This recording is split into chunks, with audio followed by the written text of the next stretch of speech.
go out and register to vote. And just like we tell people, I mean, they might pronounce that. Julie Menden is the Census Director for the city. Thank you for joining us. Joseph Salvo is the Director of the Population Division for the New York City Department of City Planning. He's the Chief Demographer for the City of New York. Melba is the Executive Vice President of the Association of Greater New York, and Stephen Boyd is the Executive Director of the New York Coalition. All of them.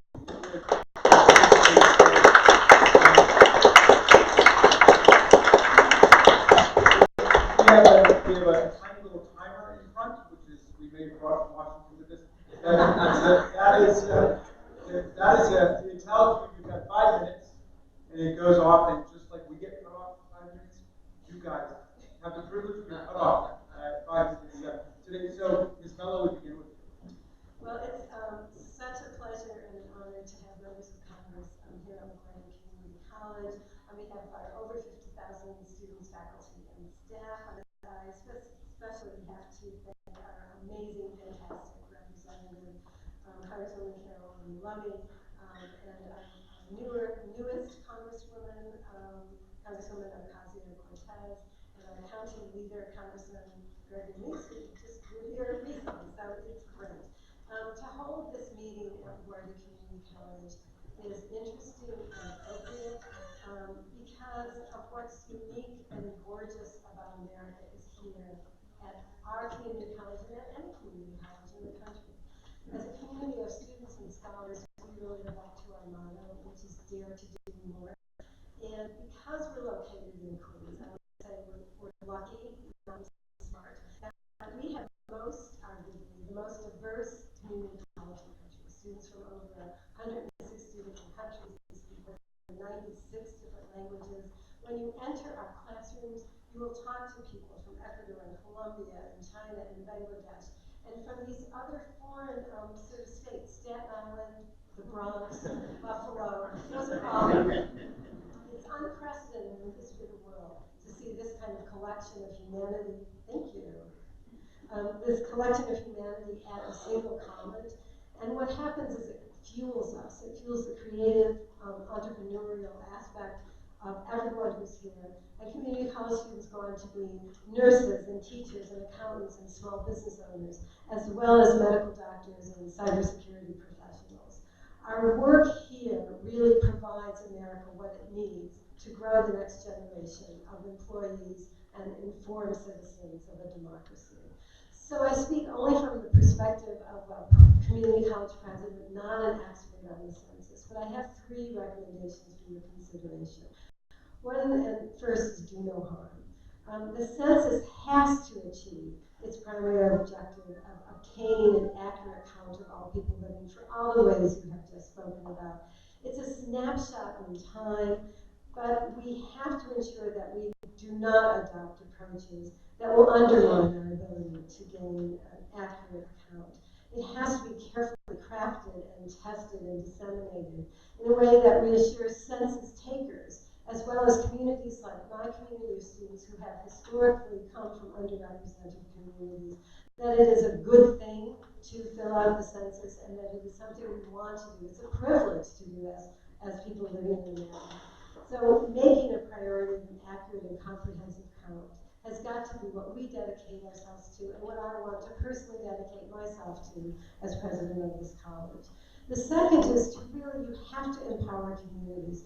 We know that access to information and the willingness to use that information to complete government forms is not equal across all communities. And we can all imagine many groups, rural residents, homeless, recent immigrants, who might be hesitant at filling out a government form. Yet, government resources have been in New York City, I think, and have to continue to be mobilized so that we have that comprehensive and accurate count. And therefore, you must know your community partners. You must engage deeply with the community and be able to include those community partners so that the messengers about this is a good thing to do are really connected.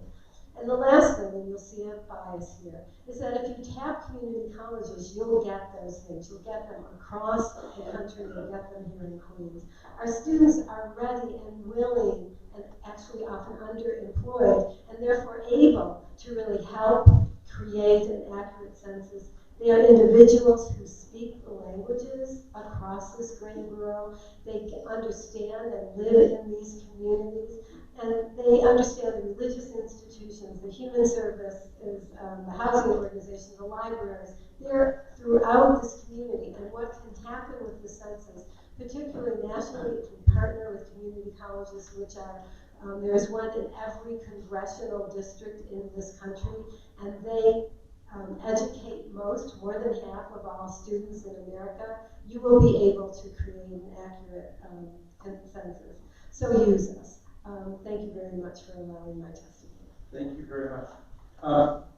Councilmember Menchaca, you're recognized for 5 minutes. Thank you so much. And buenas tardes, everyone. My name is Carlos Menchaca, and I am the immigration chair, and also come here not just as a city council member representing District 38 in Brooklyn, but also as the co-chair of the council's 2020 Census Task Force. And I want to thank Chair Raskin and the rest of the subcommittee for being here today to continue this very important discussion. We need a well-funded and well-executed federal census operation free from political interference. This is vital. Now, so much is at stake here. The census determines how the federal government allocates more than $700 billion for vital programs, Medicaid, Section 8, SNAP, Title I education grants, and more. In fiscal year 2016, New York State received about $73 billion of that money. New York City's $90.6 billion fiscal year 2019 budget included about $8.2 billion in federal funds. To give just one example of the local impact right here in Queens, there were 297,159 SNAP beneficiaries who combined benefits totaled $518.7 million. That's $500 million coming in one borough in New York City in 2018, just for SNAP benefits alone. The census also determines political representation, and New York is at risk of losing up to 2 congressional seats. The White House is no friend, and the federal administration is no friend to New York, and we need congressional delegation like folks like you who are fighting every day for us up in order down in Washington. New York City faces challenges in getting the full count out, and that's what I'm here to talk a little bit about. The city has high concentrations of historically hard to count populations, including people of color, immigrants, renters, and people with limited English proficiency. More than half of the Bronx and Brooklyn and Queens residents live in so-called hard-to-count neighborhoods, where the self-response rate was below 73% in the last census.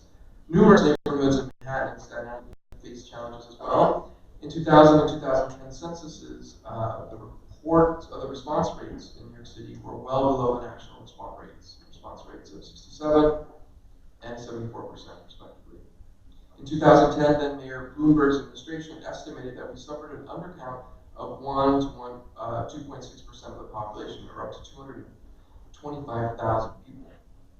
The city is home to 3.1 million immigrants. That's nearly 40% of the population of the city, and that's 44% of the workforce. The potential inclusion of the citizenship question, you know it, and we all have to say it every time we get the opportunity, is a direct attack on the city and what we believe in. A resulting undercount would run contrary to the census constitutional mandate, and you've all spoken very eloquently about that. And then finally, the census is bringing an online component, not just online, but less resources to get the word out. For the first time, this poses a unique challenge, as residents of Queens and Brooklyn and the Bronx have less internet access than the statewide average. And these are the things that we're thinking and posing as we think about the city council, CBOs in their neighborhoods that they know and trust to get the word out, to get these undercounted populations connected. And we are partnering with the mayoral agencies and the Federal Census Bureau and the Census 2020 Counts Coalition and the Association for a Better New York and the Ford Foundation and so many others to get this right.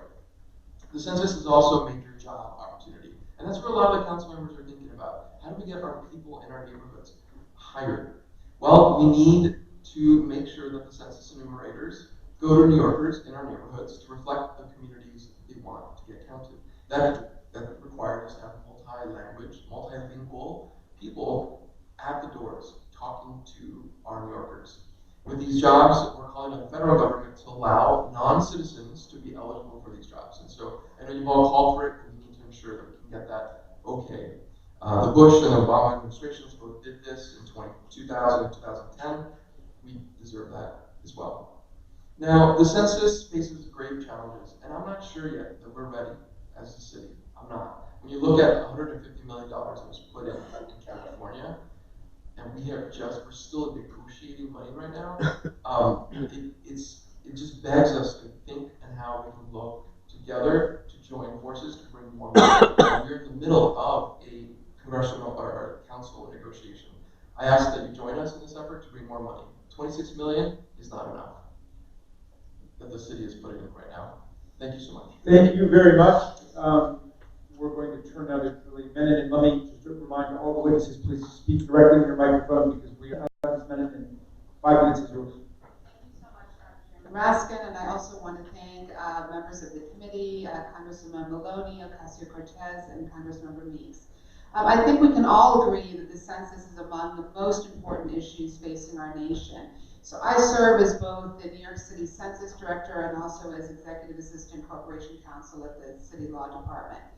Given that the decennial census determines so many critical matters, from the apportionment of congressional seats to how federal funds for vital programs are distributed fairly across the country, ensuring a complete and accurate count of who we are and where we are is the very foundation of our democracy.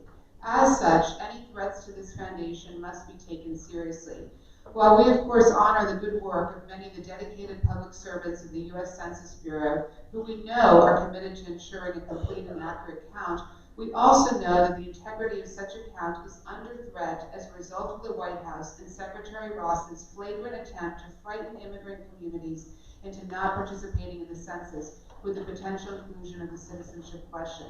The de Blasio administration, along with our many partners, from advocates to elected officials to community and faith-based leaders, stands ready to meet this threat head-on, which is why the mayor has proposed an investment of an unprecedented $26 million in outreach, organizing, and public awareness efforts. As New Yorkers, we will not be intimidated while performing our civic duties and exercising our civil rights.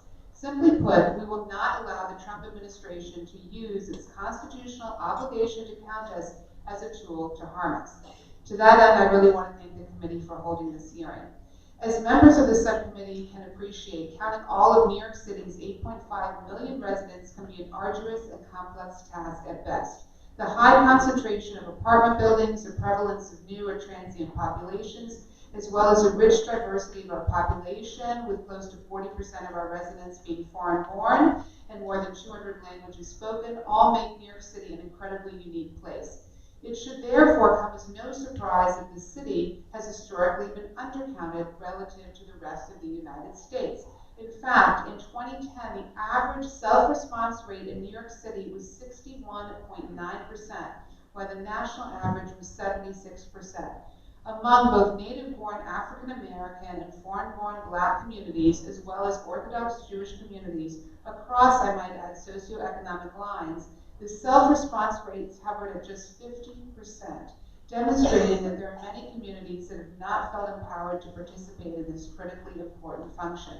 Children are also undercounted. In fact, children under the age of 5 have the highest net undercount rate. For states like New York, which according to population change estimates lose up to 2 congressional seats, part of our strategy in engaging New Yorkers to participate. I know a lot has been said about the federal funds that have been allocated, so I'll be very brief on that. As Congresswoman Maloney mentioned, $73 billion go directly to New York State for everything from public education, public housing, senior centers, Medicaid, Head Start. So given all that is at stake, we are actively preparing to confront the challenges that we face in terms of ensuring a complete and accurate count. As we all know, the mere specter of the possible inclusion of a citizenship question has already begun to cause fear and spread misinformation, rattling communities from coast to coast. Several cities and states, including New York City, remain a plaintiff on the citizenship litigation. The mayor, our administration, and all of our partners stand ready to combat the fear and misinformation tied to this question should it be included. We're also committed to doing all that we can to ensure that all New Yorkers participate in the census, despite the White House's attempt to sow confusion and fear among communities we represent. The potential inclusion of the question, however worrisome, is just one of several challenges that we face. In a further effort to discourage full participation, the Trump administration has also significantly underfunded census planning, outreach, and public engagement. I want to thank members of the committee who worked very hard to counteract that. Additionally, while we believe that the census being online for the first time presents key opportunities in terms of accessibility for many, given that approximately 1 in 3 households in New York City lacks a broadband connection, we're concerned about the ability for all households in our city to easily participate in the census. These households frequently appear in low-income areas and often overlap with hard-to-count communities. For context, 1/3 of our city's population is equivalent to the size of Houston. One can imagine the severe undercount that could occur without online by not having internet access. We have further concerns pertaining to potentially not receiving important information sufficiently in advance from the Census Bureau. Next March, 80% of households will receive a letter in the mail from the Bureau directing them to complete the form online, while the remaining 20% will receive the traditional paper version. At this moment, it's unknown to us which census tracts in New York City will be directed to the online form and which will receive the traditional paper form. This information is critical for us to know in advance, as it will help us determine which communities we need to be working directly with to ensure that they're participating. Good afternoon, Chairman Ruskin, members of the Subcommittee on Civil Rights and Civil Liberties. My name is Joseph Salvo, and I'm the Chief Demographer for New York City. On behalf of Mayor Bill de Blasio, I'm pleased to testify before the subcommittee today to discuss the profound impact that the accuracy of the census count will have on New York City. Let me begin by saying self-response is the gold standard in the disabled census. The past has shown us self-response is the most accurate and efficient way to collect data in the census, and a decrease in self-response gives rise to numerous issues regarding census counts and data quality. Therefore, encouraging self-response is the best way to ensure an accurate count. When communities fail to self-respond, they are subject to the Census Bureau's non-response or NERFU follow-up operations, all of which contain error in various forms. For example, the Census Bureau imputes characteristics of persons who fail to respond or fail to respond even in non-response follow-up. In other words, they just fail to respond. This is what happened in areas of central Brooklyn in 2010 when the Census Bureau engaged in what is called large-scale imputation of data for persons and households. As many as 1 in 6 persons in census tracts in communities in and around Brownsville, East New York, and Canarsie were imputed, meaning that they had to have their data created by a statistical algorithm based on the characteristics of their neighbors. While these statistical algorithms have come a long way, it is a maxim in statistical science that populations which fail to respond are inherently different from those that do respond, leading to errors in the characteristics data and to engage, as Congressman Weeks referred to, engage in intelligent planning. Let's begin with the dissemination of census data to the Department of Health and Mental Hygiene, or DOH-MH. The data forms a basis for their calculation of rates. In 2010, problems in NERFU, non-response follow-up, in Astoria, in Northwest Queens, and in the corridor from Bay Ridge to Gravesend on the southern perimeter of Brooklyn led to an undercounted population, especially among young children. Making the calculation of rates of disease suspect, DOH-MH was unable to use the data in many of these neighborhoods. We were required to adjust for undercount to allow DOH-MH to make a proper assessment of public health risks. We regularly provide data and consultation to the New York City Department of Education. The DOE relies on our analysis of recent changes in the composition of population in neighborhoods to inform decisions on how to change the zones around schools. Are there new entrants to these neighborhoods? What about the characteristics of the population? How are those characteristics changing, especially regarding the number of children? We use data from the ACS, American Community Survey, in order to inform their decisions on boundary changes.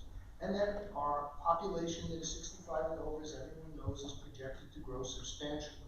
As part of the Age Friendly New York initiative, a partnership between the City of New York and the New York Academy of Medicine, is something that's underway in an effort at the neighborhood level to project the population 65 and over, but in order to create these programs and provide services going forward, we need to know how many people are likely to be in these neighborhoods in the coming years.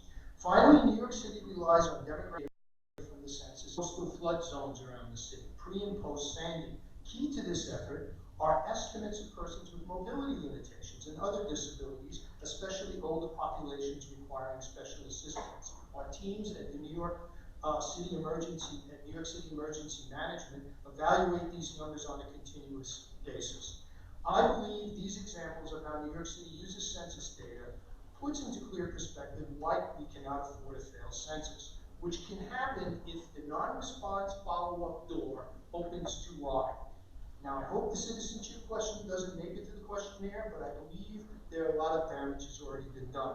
Unfortunately, the Census Bureau may be ill-equipped to deal with these problems because of cuts in the staff for non-response follow-up. So this is my fourth decennial census, and I could say without hesitation that outreach in the interest of promoting self-response has never been more important than it is in the 2020 census. Motivating all New Yorkers to stand up for who they are and to understand on a personal basis what is at stake is the goal of the outreach plan.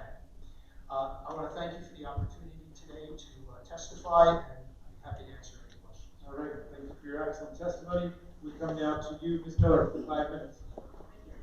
Good afternoon, and I'd like to thank the committee for allowing me to testify today. My name is Melba Miller, and I'm the Vice President at the Association 2020. Now, as already discussed today, there's a lot at risk. Here in New York City, we recognize that the challenges we face in 2020 requires a series of coordinated efforts not seen in years past, and all hands-on-deck response. To that end, there has been some clear leadership that has emerged to ensure the highest possible participation from rate, and that can serve as a model for other cities. You've heard about some of these already, from City Hall, the City Council, our 5 borough presidents, philanthropy, and New York Counts 2020 that you'll hear from in a minute. And of course, our New York Congressional delegation has been with us every step of the way. And then there's ABNY, the Association for a Better New York. We entered the effort for one reason, to support the work that was just mentioned. We are here to achieve 3 simple goals. 1, maximize the self-response rate in 2020. 2, help New Yorkers complete the census form. And 3, work to ensure that the confidentiality and private protections under Title 13, while exploring local protections that can augment these federal laws. The ABNY Census 2020 work is based on the understanding that our role is simply to support and supplement the work that is being done by the Census Bureau, the State of New York, the City of New York, and the advocacy and organizing work from New York Counts 2020 in coordination with all of the Census 2020 stakeholders. We see that there are 3 unique opportunities for ABNY. 1, support a census campaign for non-traditional census actors, and I'll talk about that in a minute. And 3, provide support and resources to community-based nonprofit organizations. A coordinated Census 2020 effort for New York City is essential to maximize resources and assess to the most up-to-date and accurate information, and include activities like working together to understand the gaps in resources that we are hitting important benchmarks and doing the work necessary to reach those milestones, making sure that we all mobilize our external networks for the cause, simply meeting regularly to share information of the population have been more difficult to count, including young children, urban areas, immigrants, and communities of colors, and these sectors have a unique ability to reach these hard-to-count individuals and efficiently communicate with those who are hesitant to respond. Members of New York's strongest unions represent our most vulnerable communities. Businesses interact with these populations as employees and customers, and healthcare institutions are located in the communities where we need to reach our most vulnerable populations. And why should these sectors care? The business sector uses census data to make decisions about what products to make, who to make them for, where to make them, and how to sell them. These strategic operational decisions are based on the highest quality of data, and billions of dollars and thousands of jobs are at stake. Now more than ever, businesses must reflect a changing America and requires the best possible data to make those decisions.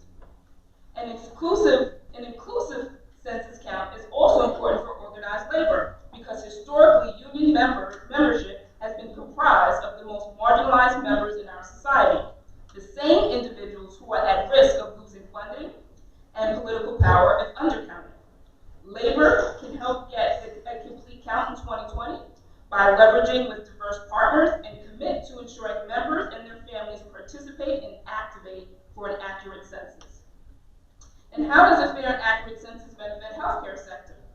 Healthcare providers, health insurance companies, government agencies, and beneficiaries need accurate information to make decisions regarding health-related products and services that they provide and utilize.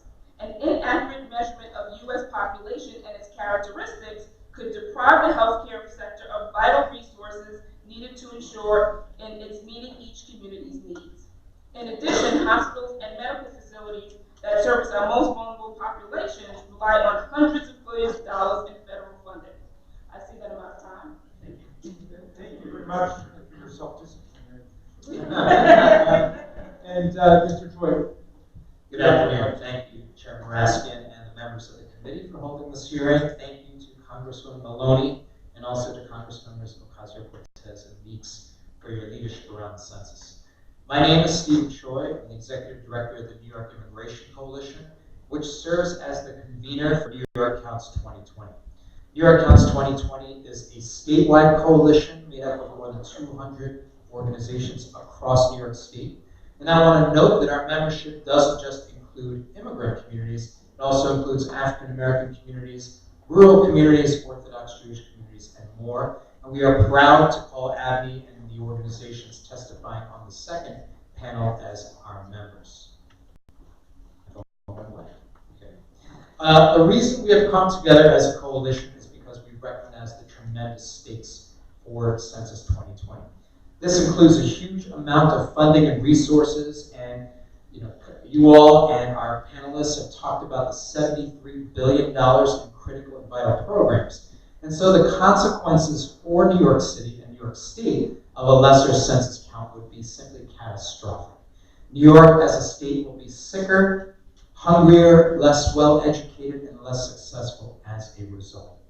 But a more important consequence in our minds is political power and representation, particularly for communities of color and immigrant communities who have historically been undercounted and are at risk of being undercounted again.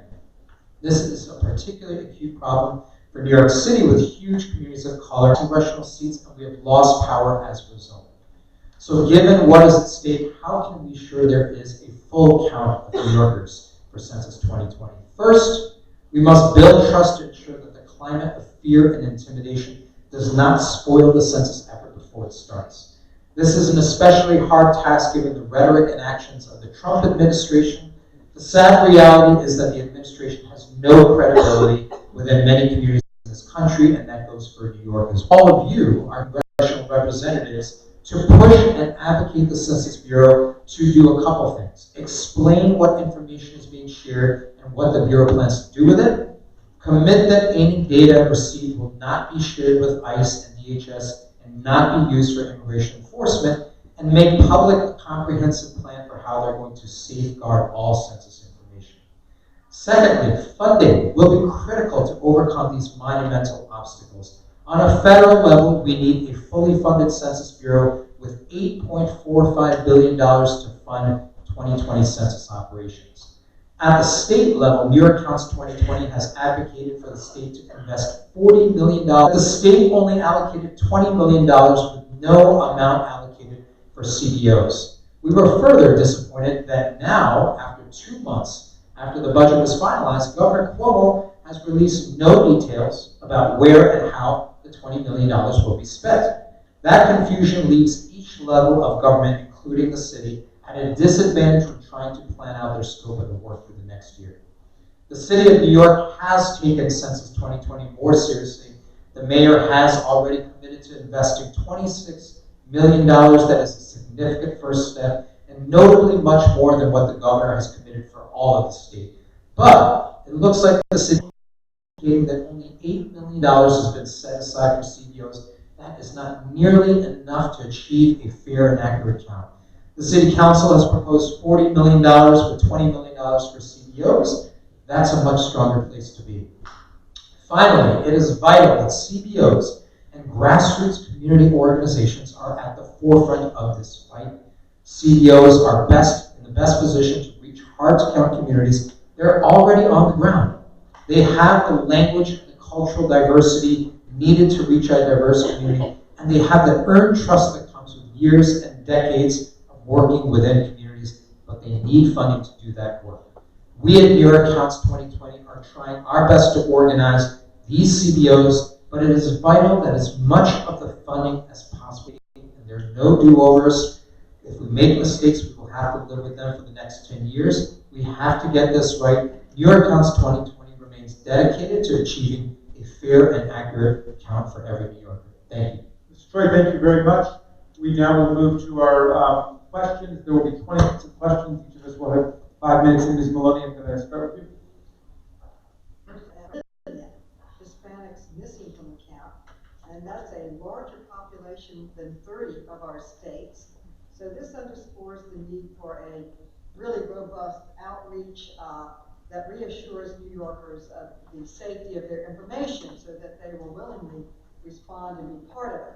So what efforts is the city taking to reassure people of their Title 13 protections, protections that prohibit the Census Bureau from sharing identifiable information with law enforcement, and it's going to be going in the city, or have they given you any indication of how much of the 20 million will go to trying to get an accurate count in the city?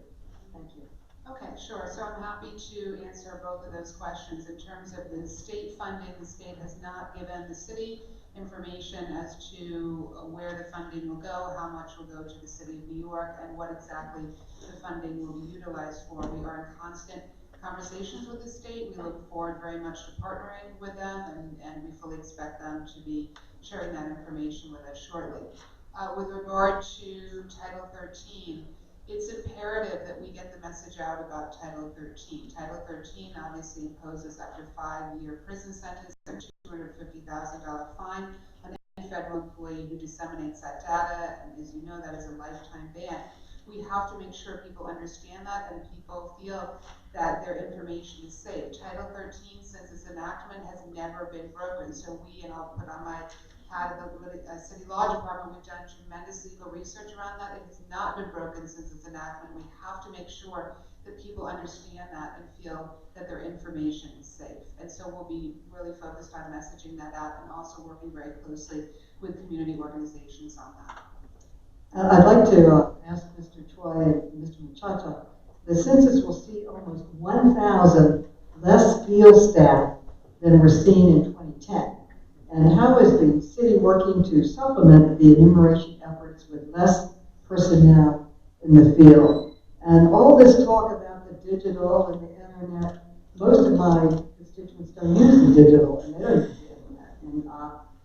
And I'm wondering how this coordinates, and are we going to really get everybody counted? Thank you, Congresswoman. I would just first say that the Census Bureau is looking at slashing their enumerator workforce by 40%. It was never enough to begin with. And so what that means is they're going to have to be an incredibly coordinated effort